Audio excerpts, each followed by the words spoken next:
Je l'ai déjà annoncé, je le répète, c'est pour nous un grand plaisir d'accueillir aujourd'hui parmi nous M. Younous Omarjee, le président de la commission régie du développement régional du Parlement européen. Monsieur le Président, je veux vous remercier très cordialement pour votre engagement à nos côtés en cette semaine des régions et villes. Ce matin, vous avez coprésidé la réunion Régie-Coter et ce soir, nous ouvrirons ensemble la réception dont j'ai déjà amplement parlé il y a quelques instants. Un grand merci pour votre engagement ici à nos côtés. La convergence entre le Comité européen des régions et le Parlement européen est importante compte tenu des défis qui nous attendent. La semaine dernière, vous avez auditionné la nouvelle commissaire désignée à la cohésion et aux réformes. Et même si la première impression est très bonne, il nous faudra évidemment reconfirmer un certain nombre de points. La gestion partagée avec les régions de la politique de cohésion. Les nouveaux instruments proposés ne peuvent pas conduire à une recentralisation des fonds européens. Il en est de même de la question du montant du budget, bien sûr. Celui de la politique de cohésion doit être sauvegardé. Et enfin, il y a la question du calendrier. Nous avons besoin d'un cadre financier à temps. Une année blanche dans la programmation européenne en 2021, au moment où les nuages s'accumulent au niveau de la croissance mondiale, serait désastreuse. Mais, je le dis aussi, cette urgence ne peut pas être un prétexte pour adopter n'importe quoi. Donc, il faut vraiment avoir des moments très forts et très précis. C'est avec plaisir, Monsieur le Président, que je vous cède maintenant la parole.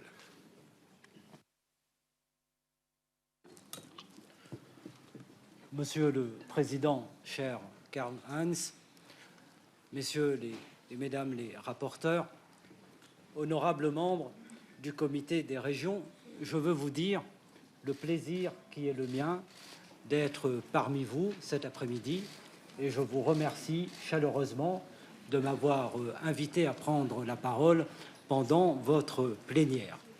J'étais ce matin aux côtés d'Isabelle pour la réunion Coter et en tant que président de la Commission développement régional du Parlement européen, je veux dire combien, comme je vous l'ai indiqué ce matin lors de notre échange, combien il est important que nos institutions continuent de collaborer de manière active et, j'espère, de manière renforcée. Les échanges que nous avons eus ont montré que nous partageons une vision commune et que nous avons les uns et les autres, vous ici au Comité des régions, nous autres au Parlement européen, à cœur de défendre une ambition commune pour la politique régionale. Une politique de cohésion que nous voulons ambitieuse et la réunion, l'audition que nous avons eue la semaine dernière avec la commissaire désignée Ferreira a été intéressante et j'ai noté que, comme nous, elle considère qu'aucune région, aucun territoire, je reprends ces mots, ne doit être laissé au bord du chemin.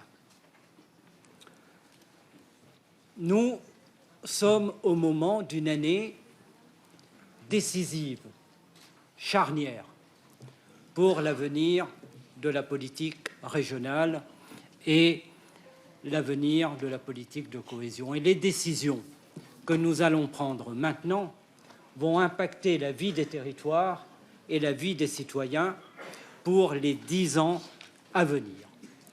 Et nous avons devant nous une année et demie jusque fin 2020 pour tout renégocier et agir pour renforcer notre politique, pour la moderniser, pour la rénover, pour la simplifier.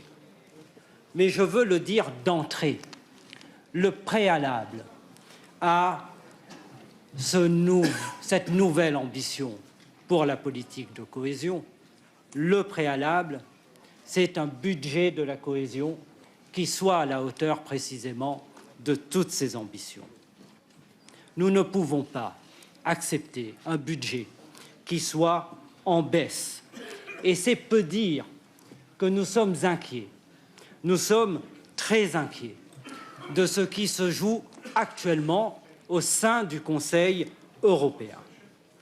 Les arbitrages du MFF, vous l'avez rappelé, seront des arbitrages cruciaux. Et pour ce qui est du Parlement européen, nous ne pouvons pas accepter que la politique de cohésion puisse être sacrifiée sur l'autel de nouvelles politiques européennes, aussi nécessaires que soient ces nouvelles politiques. Notre politique de cohésion est menacée budgétairement. Et je crois que nous devons tous plaider, et nous plaidons tous, pour que celle-ci ne soit pas amputée. Et la bataille que la commission Régie mènera pour le MFF est une bataille qui sera menée de manière identique par la commission des budgets, puisque vous savez que le Parlement européen a une position qui est très forte pour le maintien d'un vrai budget pour la cohésion.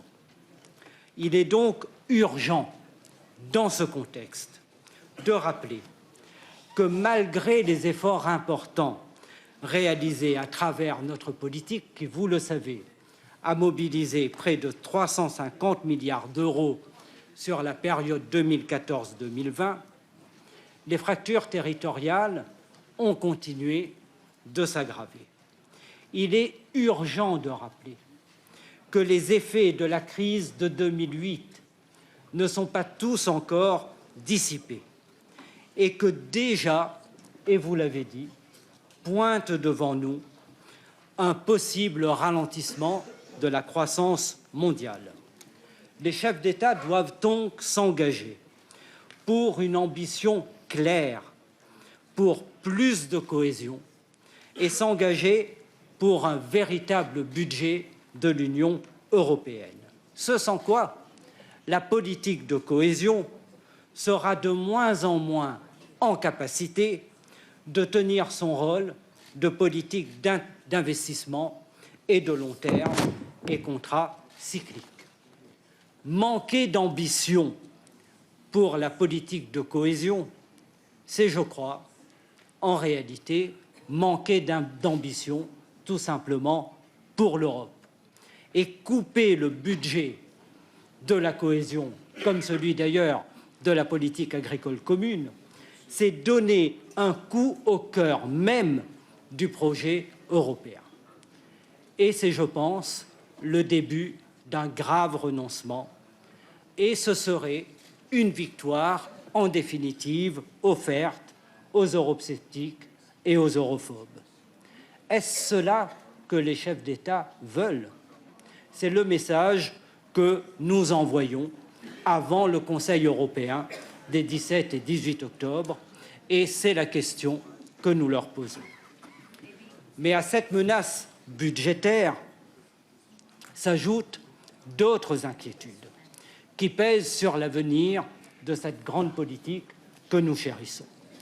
Les pressions, vous le savez, sont nombreuses pour changer la philosophie de la politique de cohésion et progressivement la faire glisser vers une politique qui ne vise plus dans son essence même la cohésion, c'est-à-dire réduire l'écart entre les niveaux de développement des diverses régions et le retard des régions les moins favorisées, et finalement renverser l'article 175 du traité pour mettre en réalité la cohésion au service d'autres objectifs, et disons-le, au service des objectifs du semestre européen, et mettre la cohésion au service d'impératifs autres, quand c'est exact l'inverse que les traités ordonnent par les articles 174 et 175. Je le dis comme je le pense, et généralement, je dis ce que je pense, la politique de cohésion, ce n'est pas le semestre européen. Et ce n'est pas un outil au service du semestre européen. Nous ne pouvons pas accepter que les règles du pacte budgétaire européen, qui vivent d'ailleurs hors des traités en partie, ne viennent dénaturer la politique de cohésion qui, elle, en revanche, est clairement définie au sein du traité européen. L'Union européenne, vous le savez tous, a pour charge de bâtir une économie qui soit au service de l'objectif de cohésion, au service des régions, au service des territoires et de leurs citoyens. Mais ce n'est pas la cohésion qui doit être au service de l'économie. C'est à l'économie d'être mise au service de la cohésion. Cela aussi, il nous faut le rappeler à la Commission européenne et il nous faut le rappeler aux chefs d'État.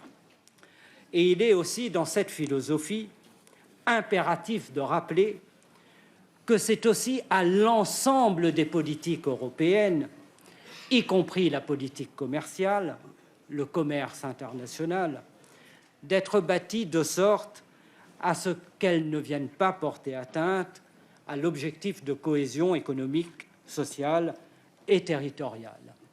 Je le dis souvent, les politiques européennes souffrent d'un manque de mise en cohérence. Nous faisons beaucoup d'efforts à travers la politique régionale pour réduire les fractures territoriales. Mais dans le même temps, il se conclut parfois des accords de libre-échange. Il est poursuivi un certain nombre d'objectifs qui rendent particulièrement difficile la poursuite de nos objectifs à l'intérieur de notre politique. C'est pourquoi nous appelons la commissaire désignée à avoir, d'une certaine manière, une autorité transversale au sein du collège des commissaires pour veiller à ce que l'objectif de cohésion soit partagé dans l'ensemble des politiques. Et je pense que c'est un aspect qui est essentiel. Dans cette logique, le Parlement européen et le Comité des régions, dans cette logique où la cohésion ne doit pas être mise au service des règles du pacte budgétaire, nous rejetons les conditionnalités macroéconomiques proposées par le Conseil européen. Nous le rejetons parce que nous considérons que ces règles sont injustes. Elles font peser sur les régions une épée de Damoclès pour des politiques qui ont été mises en œuvre à un autre niveau, au niveau des États membres. Et ce n'est pas aux bénéficiaires des fonds de payer le prix des politiques mises en œuvre à un autre niveau. Je crois que vous avez compris, il est très important que la politique de cohésion ne soit pas sacrifiée sur l'autel d'autres politiques. Au précédent mandat, il y a eu la création de ce qu'on a appelé le plan Juncker, qui s'est trouvé consolidé, et il y a pour demain le Fonds pour une transition juste, l'instrument budgétaire pour la convergence au sein de la zone euro, le Green Deal annoncé par Mme von der Leyen, les objectifs mondiaux pour le développement durable. Beaucoup de nouveaux objectifs, sans doute beaucoup de nouveaux instruments. Et là encore, nous devons agir en commun pour que partout, les clés de répartition qui vont être définies respectent les principes de la cohésion. Car autrement, nous atteindrons exactement les objectifs inverses à ceux que nous recherchons. J'ai conscience, bien sûr, que toutes ces nouvelles politiques et tous ces nouveaux objectifs sont fondamentaux. Mais comment cela peut-il être porté par la politique de cohésion quand, dans le même temps, on souhaite réduire sa dotation budgétaire. Je ne vois pas comment il sera possible de faire supporter à notre politique la nécessaire poursuite des objectifs pour la transition énergétique, la prise en compte de la question migratoire, la prise en compte de nouvelles urgences, la prise en compte de nouveaux défis, si dans le même temps, on vient à couper notre budget.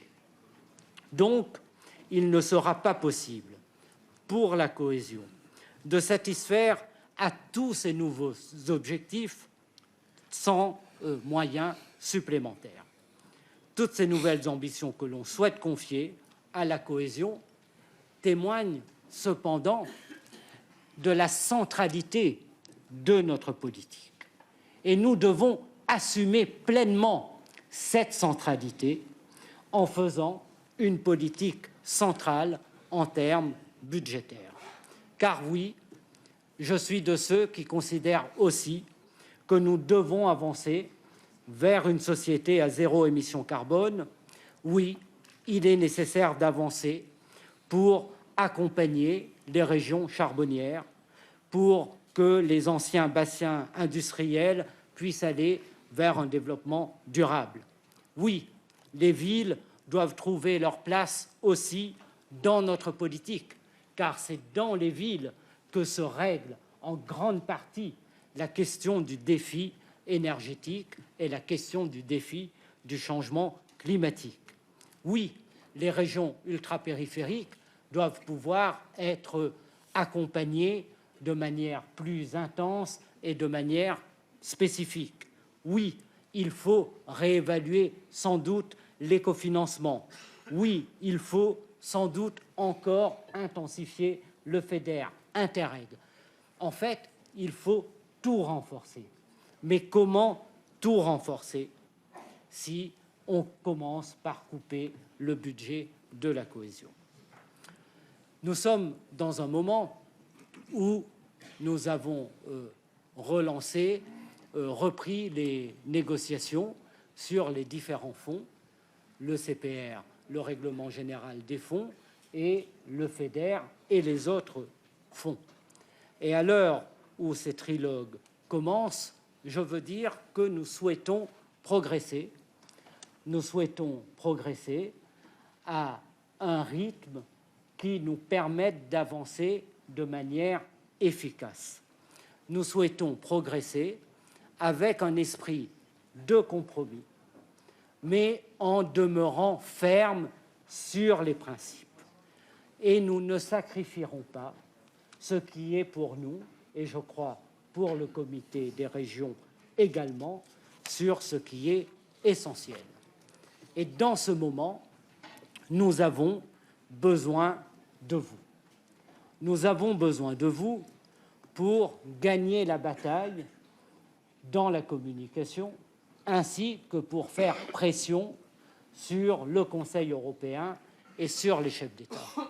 Je disais ce matin que chaque président de région, chaque exécutif régional, dans ce moment particulier, doit être un militant pour la politique régionale et adresser des messages très forts, des messages convergents vers leurs États membres. Parce que, autrement, j'ai peur que le pire ne soit décidé dans les arbitrages qui risquent de se dessiner. Et c'est pourquoi la bataille de la communication est une bataille décisive. Vous devez adresser ce message et vous nous renforcerez. Mais je veux dire également que nous devons aussi mieux faire connaître la politique de cohésion. Et nous ne devons pas seulement attendre la fin d'une programmation et le début des négociations, mais nous devons tout le temps de la programmation faire la démonstration que les fonds de la cohésion ont participé partout dans les territoires au maintien des investissements. Vous devez dire que les fonds de la cohésion ont permis partout dans les régions des créations d'emplois. Vous devez dire partout dans toutes les régions que c'est à travers les fonds FEDER que des millions de petites et moyennes entreprises en Europe n'ont pas mis les clés sous la porte et ont pu continuer à investir. Vous devez partout dans toutes les régions dire que des millions d'emplois ont été créés grâce au soutien de l'Union européenne et grâce surtout à la politique de cohésion. Et vous devez partout le dire, parce que, autrement, grandit les discours qui sont les discours europhobes, mais grandit également les attaques souvent injustes sur la politique de cohésion. Et c'est pourquoi je crois que nous devons mieux défendre cette politique. Parce qu'en réalité, nous la défendons tous très mal. C'est une réalité. La politique de cohésion est très attaquée et elle est mal défendue. Et c'est pourquoi je suis convaincu qu'entre le Comité des régions, qui fait un travail important pour promouvoir la politique régionale, et la commission Régie, nous allons tirer dans le même sens et j'espère vraiment que nous pourrons obtenir le soutien de l'ensemble des régions. Sans projet commun, sans ambition de nivellement par le haut et égalitaire de tous les territoires, sans cohésion, il n'y a pas de destin commun possible pour l'Europe.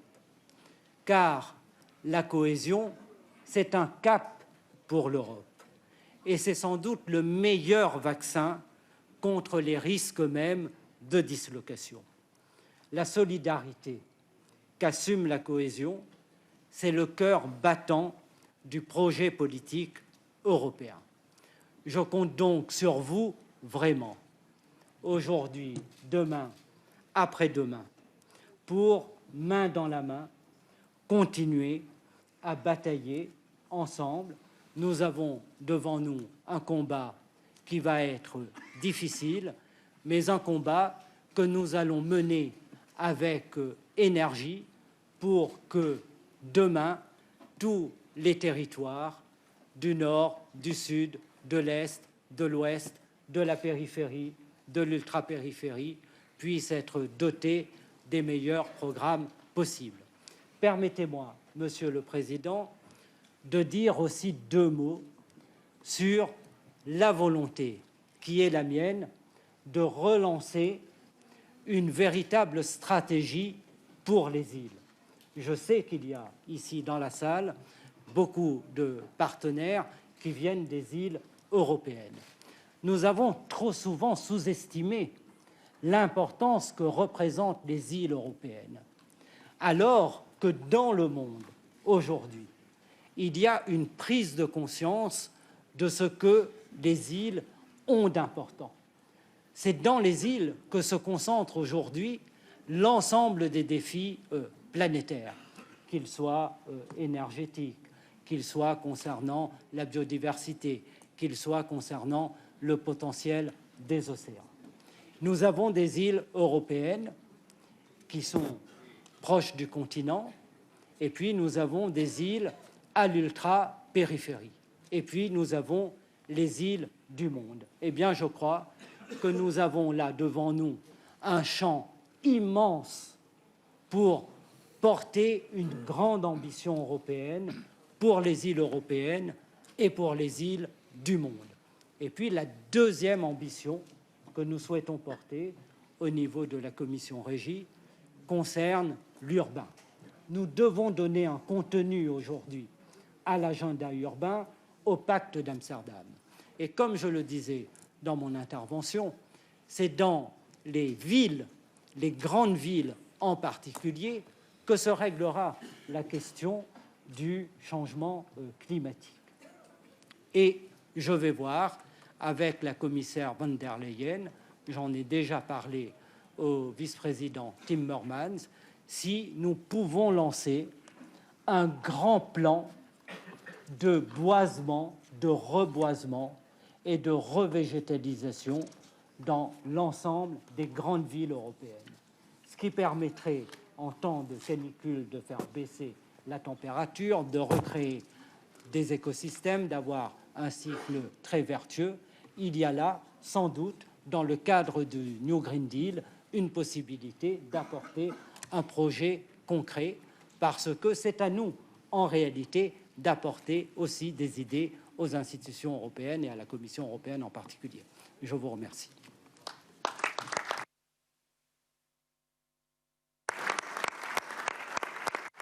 Merci beaucoup, Monsieur le Président, pour ce tableau très complet, très détaillé que vous avez dressé en ce qui concerne les enjeux et les défis de la politique de cohésion. Vous avez lancé un appel ardent à plus de soutien. Nous essayerons, dans la mesure de nos possibilités, d'y contribuer déjà aujourd'hui, parce que nous allons adopter pas moins que 3 avis sur cette question qui précise nos positions antérieures. Et c'est maintenant, d'ailleurs, à ces 3 rapporteurs que je voudrais céder la parole pour une intervention de 3 minutes. Après nos rapporteurs, notre président de la commission Cotter va intervenir également pour 2 minutes. Et après, nous avons encore 14 orateurs, chacun pour 1 minute. C'est un vrai défi. Si nous voulons terminer pour 4h15 comme c'est prévu, c'est même un défi impossible, mais on ne devra pas dépasser trop. Donc, je resterai fidèle à la tradition d'être très strict sur le temps de parole, si vous le permettez, et même si vous ne le permettez pas. Le premier orateur, c'est notre rapporteur, le collègue Struzik.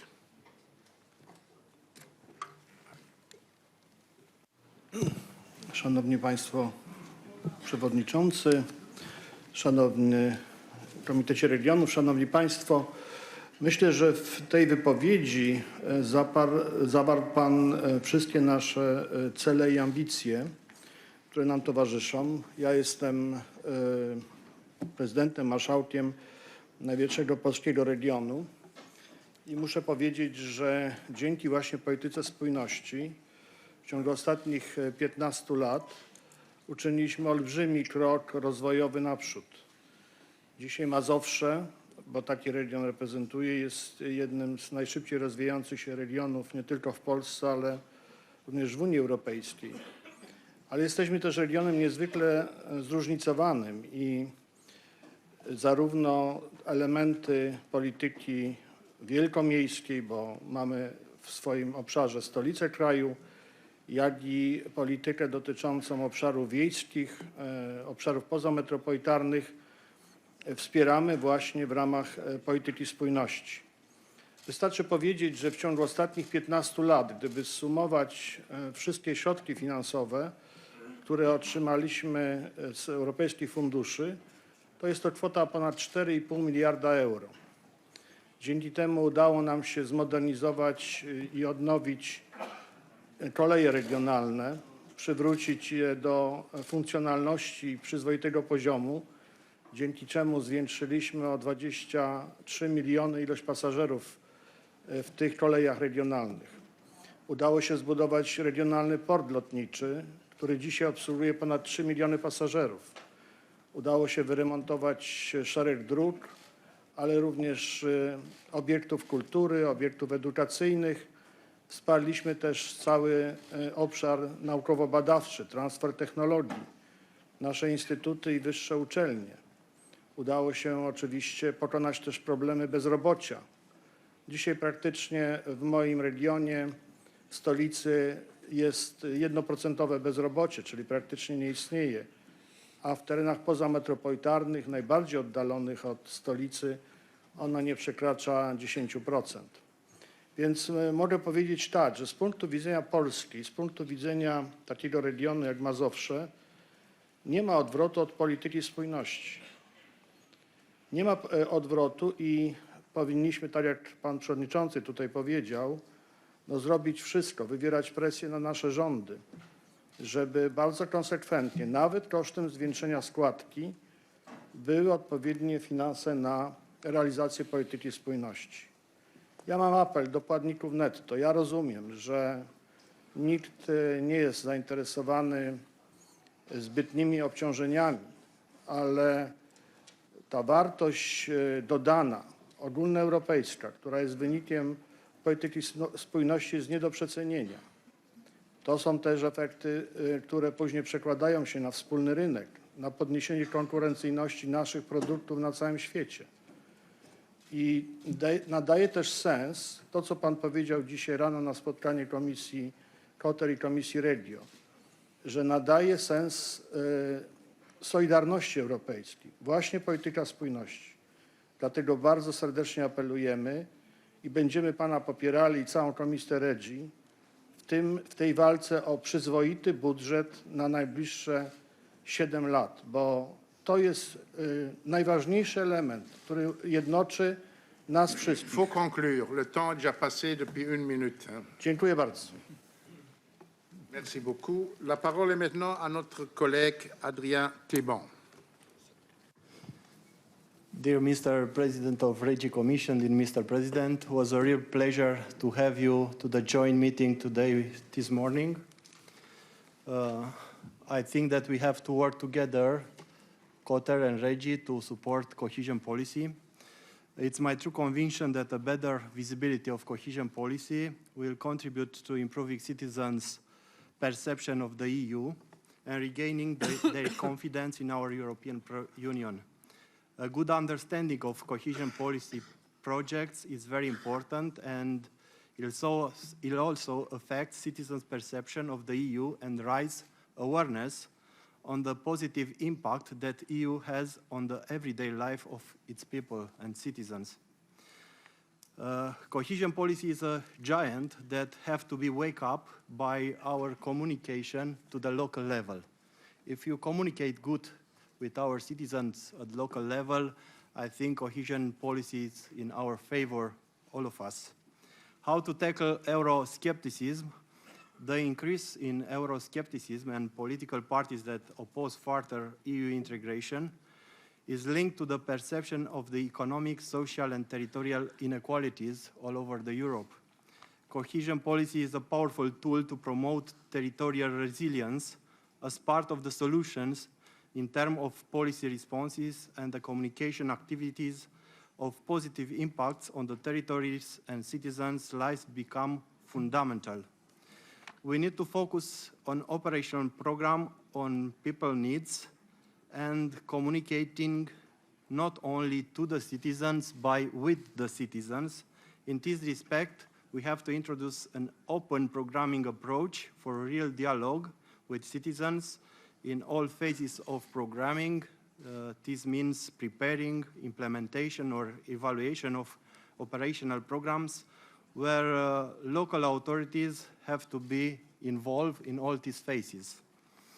We must promote the uptake of democratic innovations such as participatory budgeting and deliberation in order to give local people a say and thus drastically changing the way citizens engage in the communication mechanism.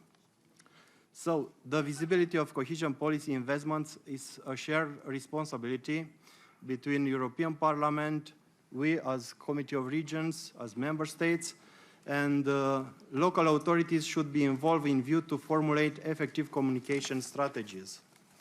We need to target our communication. That means that communication has to target wider audience, not only the stakeholders, the wider public should be the focus of targeted communication. This has to resonate with the people. It has to be about the storytelling. We have to let them know successful story from our cities and regions, and how this project impact local citizens. A better communication of cohesion policy is a shared responsibility following the multi-level governance. Consequently, we as mayors and local governments should play a fundamental role in implementing cohesion policy and ensuring the visibility of the projects funded by this policy. We need a clear, simple message for our citizens that cohesion policy has impact their everyday life, and we as mayors can be ambassadors of Europe at regional and local level. Thank you very much. Merci beaucoup. Et la parole est maintenant à notre troisième rapporteur pour nos avis d'initiative de tantôt, le collègue Radim Sverzen. Dear President, ladies and gentlemen, the goal of my opinion is to call for strengthening the territorial agenda, because I do believe that the territorial instruments are an effective tool how to face the loss of legitimacy the European Union has. As we can fulfill the European values by the local means, we can engage the citizens and, according to the principles of subsidiarity, provide the policies to the lowest level. In this programming period, we had an opportunity to use territorial instruments and territorial agenda in much bigger scale than it used to be in the previous programming periods. Unfortunately, this kind of opportunity is a little bit lost opportunity, because most of the member states did not use those instruments like ITI and CLLD in the scale they could use it. And as a result, there was a lot of work done with guidances, with directives, and with everything. And finally, if I look, for example, for CLLD, there was just 1.5 billion euros spent through ERDF, through CLLD, out of that 600 million in Czech Republic, and just 500 million in all other 27 member states. We are calling for the synergy between different instruments and policies, because I feel that regional development is just one, and it's interconnecting urban, rural, and regional development. The second thing is that we should much more strengthen the urban-rural linkages and also find synergies between other instruments like cross-border cooperation, etc. LEADER and CLLD has proved to be a very successful tool of local development, and not just in the European Union, but also I myself working on projects in Georgia, in Bosnia and Herzegovina, also in Mozambique, and it's also mentioned in the Good Friday Agreement as a tool for reconciliation. What's needed is simplification. We are always calling simplification, but it's like Yeti. Everyone is speaking about it, but nobody has seen it. And it's really necessary so that those tools like CLLD, but also ITI, are effective. There should be possibility for every region to use different funds to fulfill their strategies for the tools. Unfortunately, in most member states, if I'm speaking about LEADER CLLD, just the agricultural fund or fisheries fund are used, maritime fisheries fund, but not the other one, the other funds, or just in very small amount. It's also necessary to get back to the roots of the methodology of LEADER and to strengthen 8 basic principles. And finally, there is also needed much better coordination between different managing authorities, because in countries where CLLD was taken and also ITI, there were significant problems in coordination between different managing authorities and by different approach to those tools. So there should be much better coordination between different managing authorities, but also much better coordination on the European level between DGs. I feel that though this territorial agenda and new territorial agenda is very, very important part for us as representatives of local governments, and I believe that we could see much more use of those instruments like CLLD or ITI in the future programming period.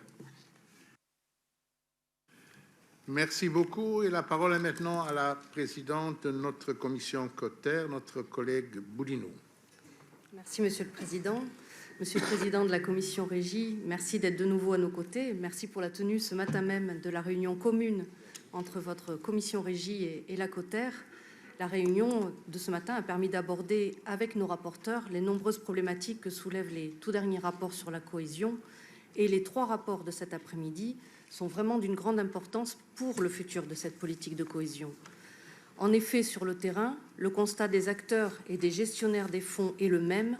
Il est nécessaire de simplifier considérablement la mise en œuvre des programmes des instruments territoriaux intégrés en prenant en compte les spécificités locales.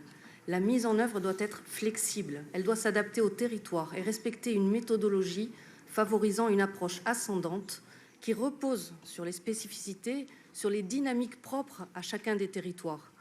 Nous devons promouvoir le partenariat et l'animation et mettre l'accent sur le rôle des stratégies locales de développement. Il n'y a que par cette méthode de concertation au plus proche des citoyens que nous arriverons à résoudre les nombreux défis liés à la communication sur les fonds européens. Vous en avez parlé. En France, par exemple, depuis que ce sont les régions et non plus les préfets, représentants de l'État, qui gèrent les fonds européens, la communication devient autrement plus performante. Cette méthode de concertation doit être aussi mise en œuvre pour faire face aux défis que sont la lutte contre le changement climatique et contre les fractures sociales et territoriales. Il est fondamental que l'Union européenne et surtout les États reconnaissent le rôle des autorités régionales et locales. La question qui se pose à nous est donc bien celle-là.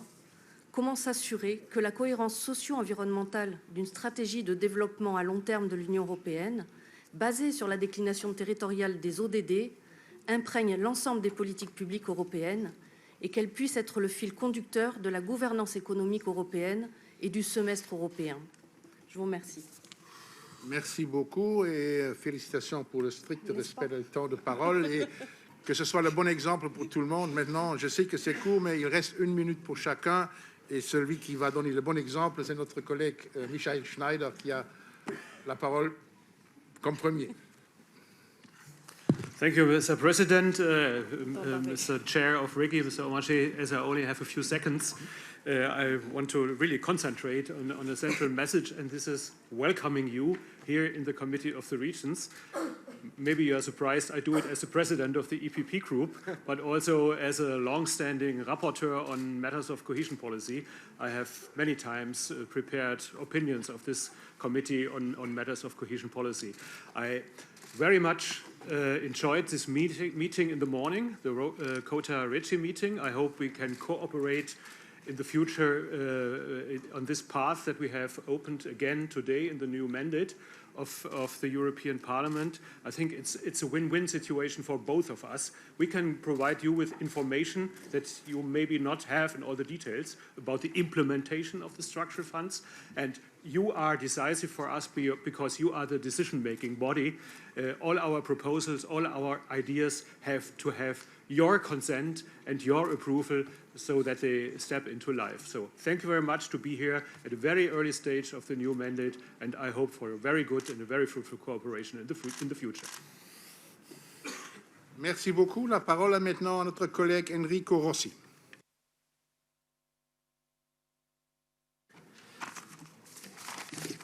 Buongiorno a tutti. La coesione e solidarietà è stato detto, ma i media ogni giorno fanno vedere ai cittadini il volto di un'Europa rigida, austera, persino nemica dei diritti sociali. E spesso il racconto dei governi nazionali continuamente addossa all'Europa responsabilità che essa non ha. Secondo Eurobarometro, solo il 40% dei cittadini conosce i fondi di coesione dell'Europa. Dobbiamo e possiamo fare di più.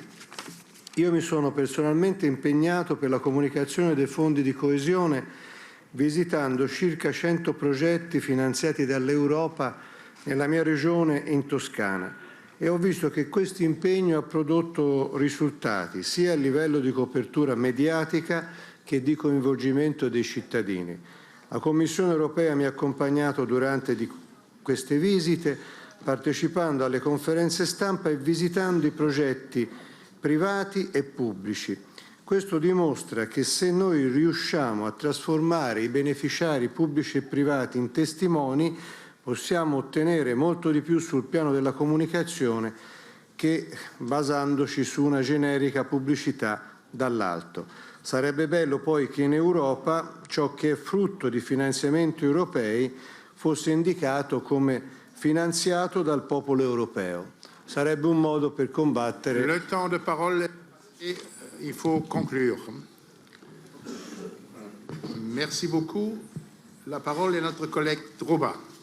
Dear Mr. President, thank you for giving me the floor. Dear Mr. Chair, I would like to bring your attention to the specific position of the metropolitan regions, which are the drivers of the EU competitiveness, but at the same time they need to cope with difficult challenges without sufficient own resources and are also limited to access to the cohesion policy funds. I represent the Bratislava region, which is ranked as one of the most developed but the situation on the ground feels very different. The challenges of the metropolitan regions need to be reflected both in political priorities and also thematically on the EU level.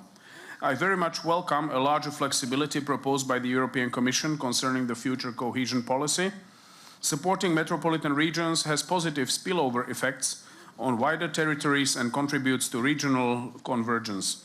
Despite this, a real metropolitan dimension is still absent in the cohesion policy. Dear Mr. Chair, how are you going to reflect on the specific needs of the metropolitan regions when designing the cohesion policy after 2020? Thank you. Merci beaucoup. La parole est à notre collègue Kalavic.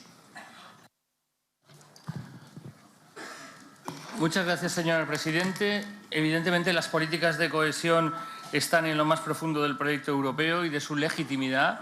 Es una realidad, pero hay evidentemente nuevos retos, como evitar que se profundicen las desigualdades en la nueva era digital, la transición energética, el cambio climático, las migraciones que ha citado el señor Omarjee. Y también ha citado los acuerdos comerciales. Y yo en ese sentido quería plantear aquí también una reflexión, porque muchas regiones, ante las situaciones de los cambios de la situación comercial, como por ejemplo la imposición de aranceles por parte de los Estados Unidos a Europa a muchos productos, va a afectar a productos europeos como el vino, los cítricos, el queso, el aceite de oliva, etcétera, y vamos a necesitar también, en ese sentido, medidas compensatorias temporales y, evidentemente, también, por tanto, en ese para que las políticas de cohesión sirvan también para evitar estas distorsiones. Muchas gracias.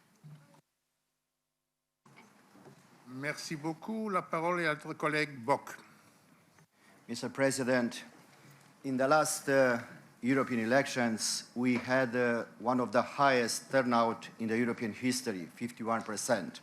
And we have about 450 new parliamentarians.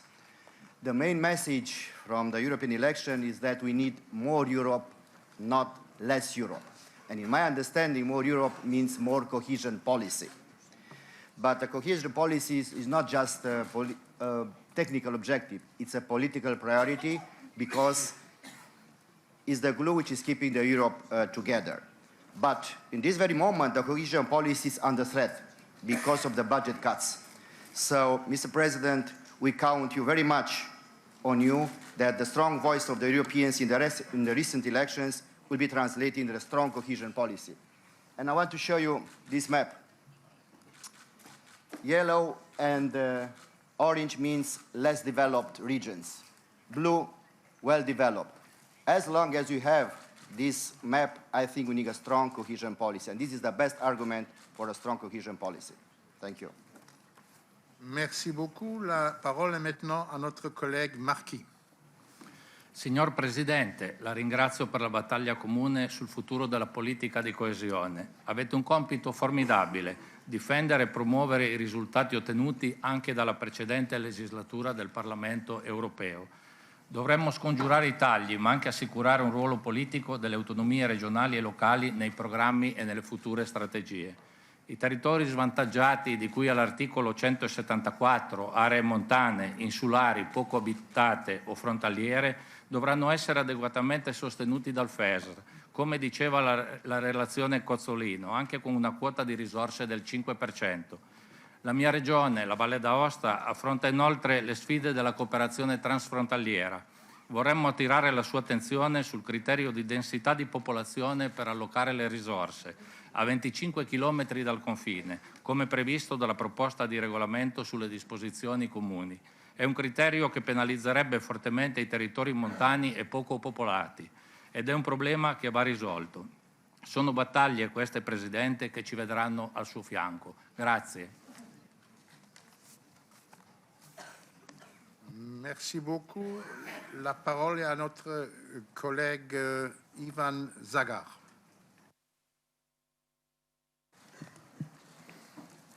Hvala za besedo, spoštovani predsednik Regija. Kot koordinator skupine EPP v komisiji Koter bi rad pozdravil vaš namen, kot ga razumem, močnega sodelovanja z odborom regije, kar je še posebno pomembno, ker je potrebno, da smo enotni, ko branimo temelje kohezijske politike.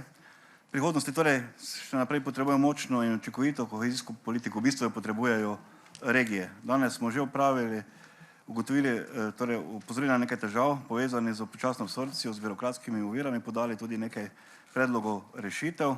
Toda na evropski ravni se soočamo še z večjimi izzivi. Torej, kako zagotoviti, da kohezijska politika po letu 2020 ne bo utrpela večjih finančnih rezov, ne bo postala vir financiranja drugih evropskih politik, torej skratka, da bo ostala regionalna politika. Pri načrtovanju v prihodnosti je potrebno upoštevati specifične potrebe regij, tudi investicijske. Upoštevati je potrebno zmanjšanje torej nadaljevati zmanjšanje razvojnih razlik, nekatere se celo povečujejo, ob tem vztrajati na partnerskih odnosih, torej ohraniti obvezne partnerske sporazume kot odgovor na centralizacijo, ki smo jo priča. Hvala.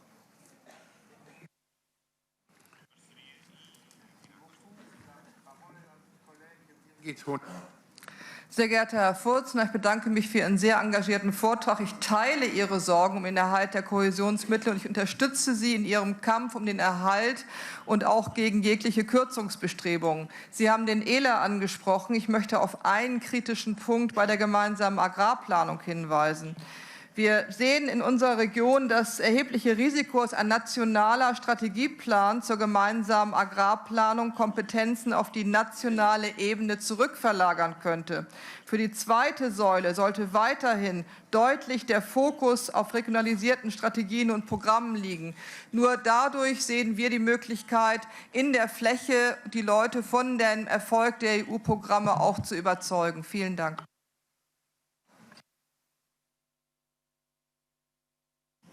Merci beaucoup. La parole est à notre collègue Turk. Hvala lijepa, gospodine predsjedniče. Gospodine Mijer, ovdje smo čuli riječi zajednička vizija, ambiciozna regionalna politika, ali istovremeno tema stanje u regijama se pogoršava. Naša politika kohezijska je možebitno i žrtvena politika nekih drugih politika u okviru EU-a. Dakle, to nalaže na ozbiljnost ove teme i pred sve nas daje nove zadatke, nove odgovornosti.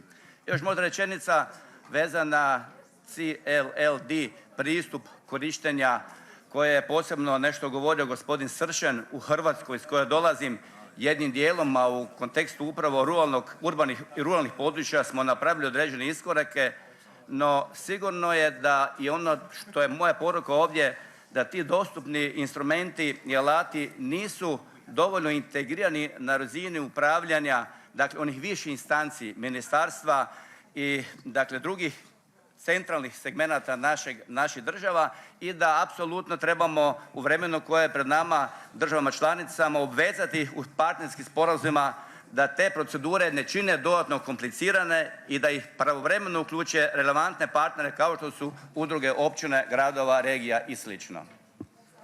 Merci beaucoup. La parole est à notre collègue Obersnel. Poštovani gospodine Omerže, pažljivo sam vas slušao jutros i danas u toku rasprave i u stvari nemam što puno za dodat. Mogu samo izraziti svoje zadovoljstvo na vašem tako čvrstom stavu u obrani kohezijske politike koja je važna za budućnost Europe, a naročito za nas predstavnike lokalnih i regionalnih vlasti. Jutros ste spomenuli jednu riječ koju bih danas posebno želio naglasiti, a to je solidarnost. Upravo kohezijska politika predstavlja srž europske solidarnosti u težnji da izjednači razvijene sa manje razvijenim zemljama i regijama i zbog toga vam zahvaljujem i želim da ostanete čvrsto na obrani kohezijske politike radi boljitka cijele Europe. Merci. La parole est à notre collègue Agorastos. Ευχαριστώ κύριε Πρόεδρε. Πολιτική συνοχής σημαίνει περιφερειακή πολιτική, σημαίνει περιφέρειες, γιατί την πολιτική συνοχής σωστά μόνο οι περιφέρειες μπορούν να την υλοποιήσουν. Πολιτική συνοχής είναι το νέο όραμα της Ευρώπης. Αλλά το νέο όραμα θέλει συνέχεια, συνέργεια, συνεργασία, αλληλεγγύη, σεβασμό και ενδιαφέρον απέναντι στο μικρό, το καθημερινό των πολιτών που ανάγεται σε μεγάλο και κυρίαρχο. Πολιτική συνοχής φέρνει την ισορροπία, και αυτό λέγεται συνοχή, για να φέρει την κοινωνική ισορροπία, γιατί αυτή τη στιγμή στο ευρωπαϊκό επίπεδο δεν υπάρχει κοινωνική ισορροπία. Άνθρωποι χάνουν τη δουλειά τους, άνθρωποι δεν μπορούν να βρουν την υγεία τους, άνθρωποι νιώθουν ανασφαλείς. Η Ευρώπη είναι το καλύτερο μέρος του πλανήτη. Η πολιτική συνοχής είναι μια ευκαιρία για να το κάνουμε αυτό, να το πετύχουμε, να είναι στην πραγματικότητα. Και το εργαλείο είναι ο προϋπολογισμός. Ο προϋπολογισμός δεν θα καθορίσει τα έργα. Τα έργα θα καθορίσουν τον προϋπολογισμό. Και ο προϋπολογισμός πρέπει να είναι από κάτω προς τα πάνω. Και εκεί μέσα πρέπει να διεισδύουν οι επιθυμίες κάθε Ευρωπαίας και κάθε Ευρωπαίου. Μπορούμε να το πετύχουμε, έχουμε τη δύναμη, έχουμε όλους εσάς μαζί μας. Merci. Merci beaucoup. La parole est maintenant à notre collègue Tranka. Ďakujem pekne. Dovolte mi úvodom opäť zdôrazniť to, čo už je všetkým dobre známe, že regionálna politika je najdôležitejšou investičnou politikou Európskej únie. Som rád, že aj v ďalšom období sa bude zameriavať na všetky regióny a mestá v Európskej únii. Chcel by som poznamenať, že k naplňovaniu cieľov kohéznej politike musí dochádzať z dola nahor, a to podľa podmienok a aktuálnej v danom regióne, tak, aby dochádzalo k čo najefektívnejšej konvergencii. To samozrejme nejde bez dôslednej decentralizácie a bez toho, aby rozhodovali ľudia priamo v regióne, ktorí svoje mestá poznajú najlepšie. Som rád, že tu máme viacero nástrojov, ako napríklad ETI, ktorými by táto politika bude naplňaná. Pre Slovenskú republiku to bude prvýkrát, kedy budeme tieto nástroje aktívne využívať aj na úrovni regiónov, čo je veľmi dobrá správa. V súčasnosti sa stretávam s primátormi a starostami vo svojom regióne a musím povedať, že sa im táto myšlienka páči. Ďakujem pekne.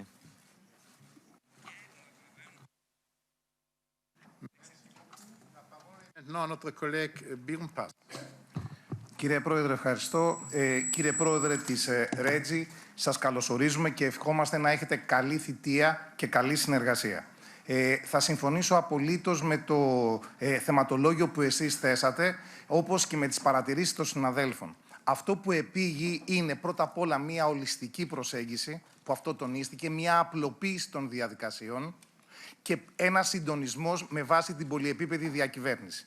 Δυστυχώς τα λέμε, αλλά δεν τα εφαρμόζουμε. Εκείνο που θέλω ιδιαίτερα να τονίσω είναι ότι παρουσιάστηκε στην Επιτροπή μας ένα διαγνωστικό εργαλείο, το European Social Scoreboard, το οποίο μας επιτρέπει να κάνουμε και ongoing διάγνωση των ατελειών και των αδυναμιών που υπάρχουν, των χασμάτων που εσείς είπατε μεταξύ των περιφερειών, ακόμα και σε ενδοπεριφερειακό επίπεδο. Συμφωνώντας με την πρόεδρο της ΚΟΤΕΡ που θέτει ένα ζήτημα ευελιξίας στην προσαρμογή, όπως και η Επιτροπή είπε, θέλω να χρησιμοποιήσουμε αυτό το εργαλείο και παρακαλώ να βοηθήσετε για την ανάπτυξή του και την εφαρμογή του, ούτως ώστε να μπορούμε εύκολα να διορθώνουμε τις παρεκκλήσεις και τις αποκλίσεις.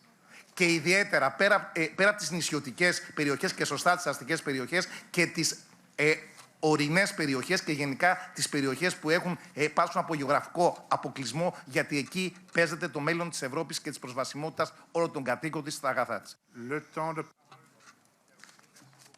Merci beaucoup. Le dernier orateur est notre collègue Marucik.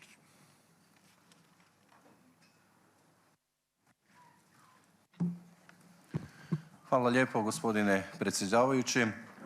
Kao član hrvatske delegacije, ali kao regionalni dužnosnik, dajem potpunu potporu nastojanjima da se kohezijska politika i dalje zadrži kao glavni i učinkoviti alat regionalnog razvoja. Kao župan pogranične županije razumijem ulogu kohezijske politike koja nadilazi granice Europske unije. Svjedoči tome i projekt obrane od poplava iz programa Jantrap koje smo proveli sa našim prekograničnim partnerima iz grada Šapca u Srbiji, te projekti obnove škola koje smo proveli s našim prekograničnim partnerima iz Tuzle iz Bosne i Hercegovine. Izražavam nadu i vjerovanje da će i dalje postojati sredstva za ovakve korisne i razvojne projekte. Hvala vam lijepo. Merci beaucoup et merci beaucoup à vous tous d'avoir plus ou moins respecté le temps de parole, ce qui donne maintenant l'opportunité à Monsieur le Président de répondre aux 18 intervenants que vous avez entendus. Vous avez la parole. Merci beaucoup pour ce cadeau. c'est un exercice particulièrement compliqué. Il ne me sera pas possible de répondre précisément à toutes les interventions, mais tout de même vous dire que je suis très impressionné par la qualité des interventions et des rapports du comité des régions.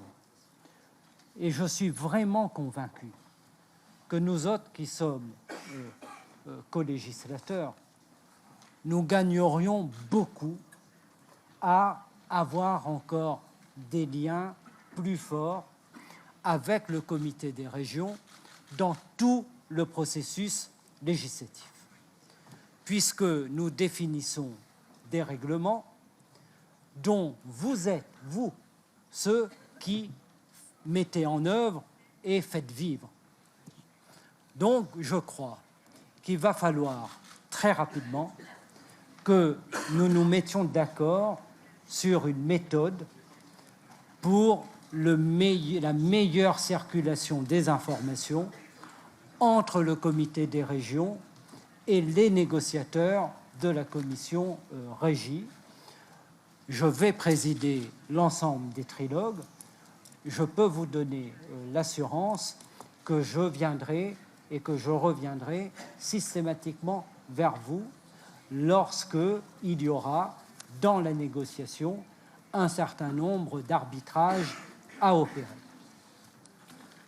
Parce que ces négociations commencent, tout le monde dit qu'il faut progresser, bien sûr qu'il faut progresser, tout le monde dit qu'il faut progresser vite, plus nous progressons rapidement et mieux c'est, mais il ne faut pas céder à une précipitation. Donc, il y aura des problèmes qui vont surgir avec le Conseil européen. Le Parlement européen aura des choix, des décisions à prendre dans les trilogues. Et à ce moment-là, il faudra évidemment que nous trouvions le moyen de faire en sorte que l'information circule au maximum entre les rapporteurs et les membres du comité des régions.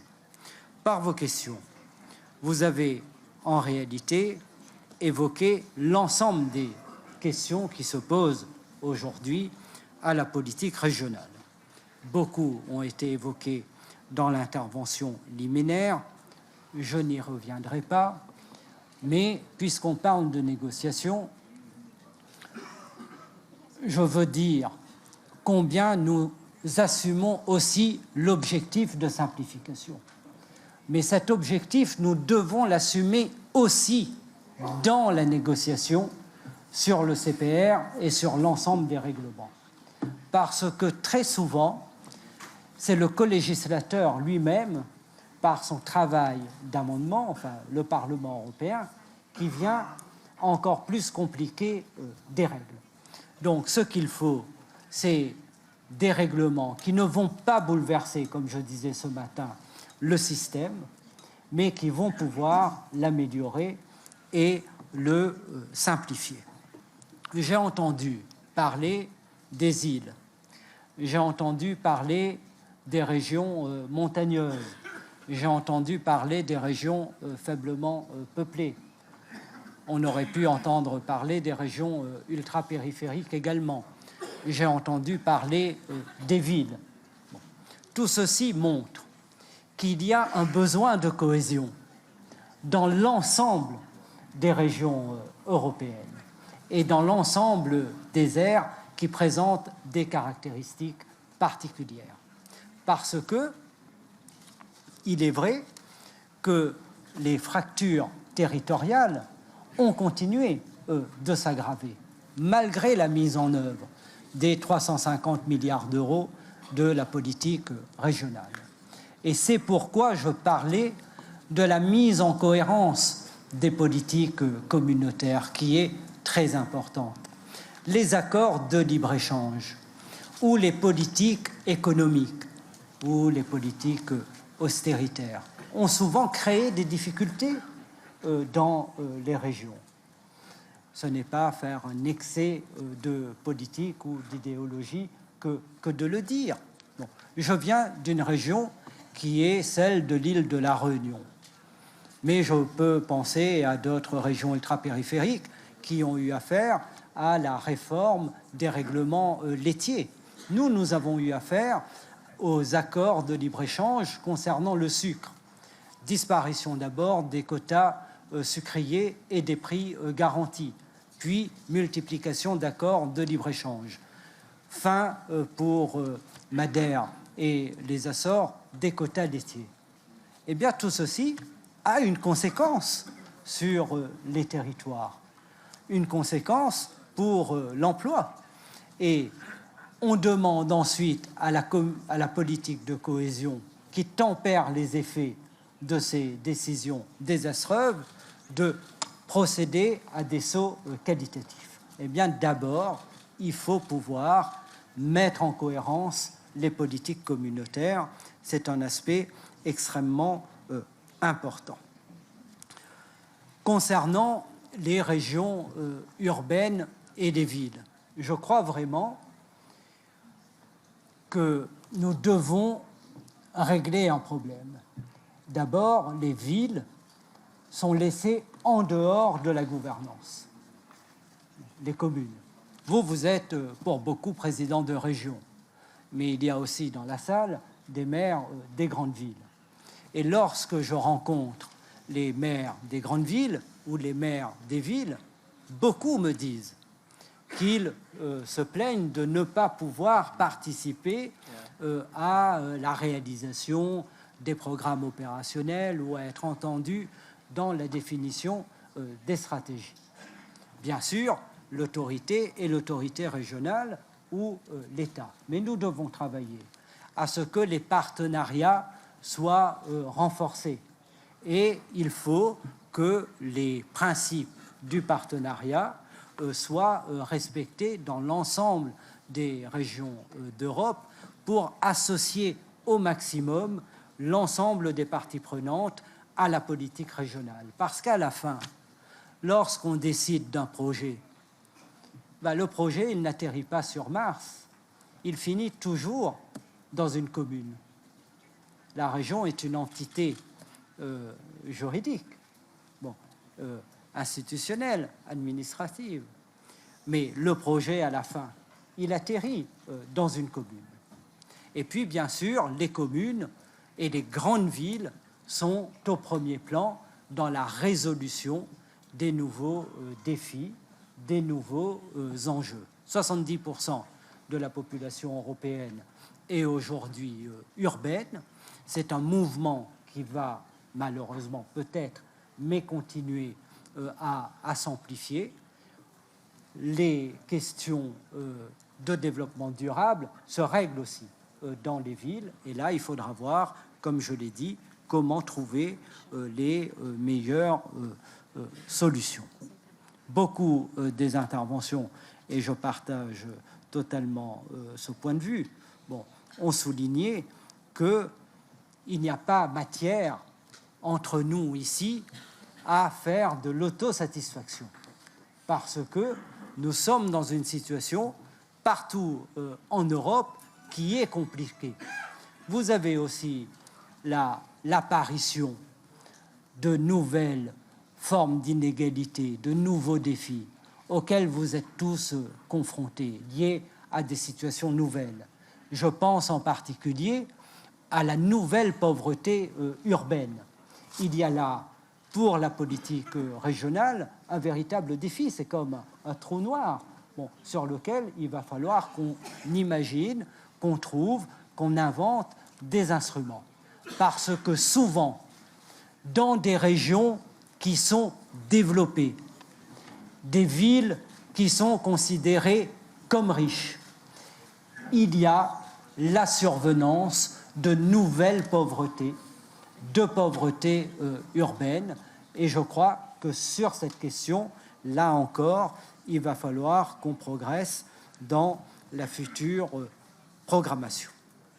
Enfin, pour terminer, vous dire que les mois qui viennent sont des mois qui sont vraiment décisifs. Ils sont décisifs. Nous allons mener une bataille au niveau du Parlement européen avec votre soutien, avec le soutien du Comité des régions, sur le MFF. Je veux vraiment saluer la position de la Commission des budgets du Parlement européen, qui est une position qui est en soutien de la politique de cohésion. Au niveau du président de la Commission des budgets, de l'ensemble des co-rapporteurs, ainsi que des membres de la Commission. C'est très important. Et nous allons engager un combat avec le Conseil européen, en rappelant aux chefs d'État que le Parlement européen peut dire non et que nous n'avons pas l'intention de dire oui si l'essentiel est sacrifié. Donc, voilà l'état d'esprit qui est celui du Parlement européen. Nous allons également dire au Conseil européen, et c'est ce que j'ai commencé à dire, que nous n'accepterons pas qu'un certain nombre de questions échappent à la codécision. Pour le moment, le Conseil européen a décidé de faire glisser un certain nombre de questions dans ce qu'ils appellent la negotiating box. Très bien, ils ont leur negotiating box. Eh bien, nous avons notre box également. Et nous mettons dans notre box ce qui, pour nous, est essentiel. Et nous demanderons qu'à la fin des fins, on revienne dans les procédures qui sont celles de la codécision. Parce que la codécision est la meilleure garantie, en définitive, pour que tout ne soit pas compromis dans des compromis qui, je l'espère, seront les plus positifs possibles. Soyez assurés, en tout cas, que vous avez une commission régie, qui est une commission qui se veut assumer pleinement sa responsabilité politique. Nous ne sommes pas au Parlement européen pour accompagner l'agenda décidé par le Conseil et la Commission. Nous avons un rôle politique, nous avons un discours politique, et en ce sens, je crois que l'état d'esprit qui anime le Comité des régions et l'ensemble des membres du Comité des régions est très convergent avec l'état d'esprit qui est celui aujourd'hui de notre commission régie. Et ensemble, je suis sûr que nous serons plus forts pour gagner les combats qui sont devant nous. Merci.